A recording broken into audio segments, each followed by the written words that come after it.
For months, nomadic communities in northern Kenya have been waiting for the rains to come. Traditionally, the number of livestock a person has indicates their wealth. Many are desperate to cling on to them in large numbers, but the drought has already claimed thousands. Jaldesa Denge used to lose almost all his cattle to drought, but this year he's purchased livestock insurance at around $10 for each of his cows. Many people get a lot of a loss. I think somebody who have 100 or 70 cattle remain with 3 or 2. I think it's a better life today now. We even got the compensation from the insurance. So people are now seeing it is better now to have some compensation.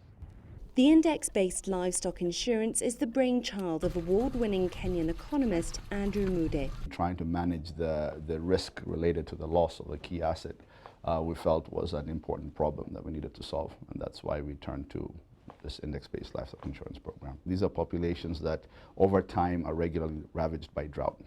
And you always hear, of the government having to respond, donors having to respond with, food aid or cash aid more recently.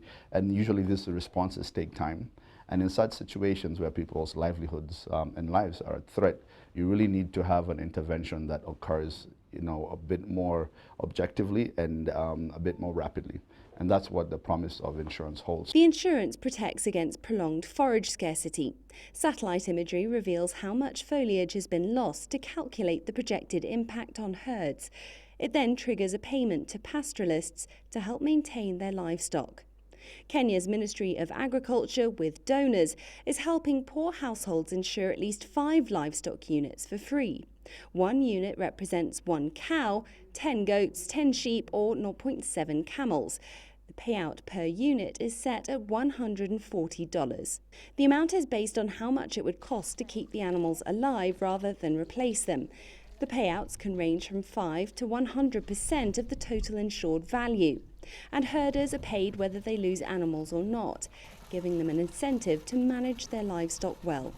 Findings by the International Livestock Research Institute show that during periods of drought, insured households are less likely to sell off their livestock or reduce food intake for children. I'm able to even assist my families. They're getting milk. At this time now, the 2 animals I have, they're getting water, buying food when I got that insurance coverage. The remaining work has to do largely with what is the right way to organize policy so that any public support is effective and actually catalyzes private engagement. We believe that there will be a payout that's commensurate to the type of drought.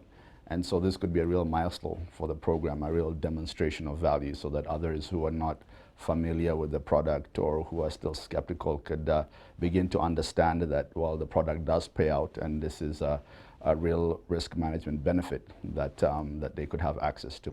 Over 11,500 households in Marsabit County have bought the insurance, and ILRI is working with the government to roll out livestock insurance to all 14 arid and semi-arid counties across Kenya.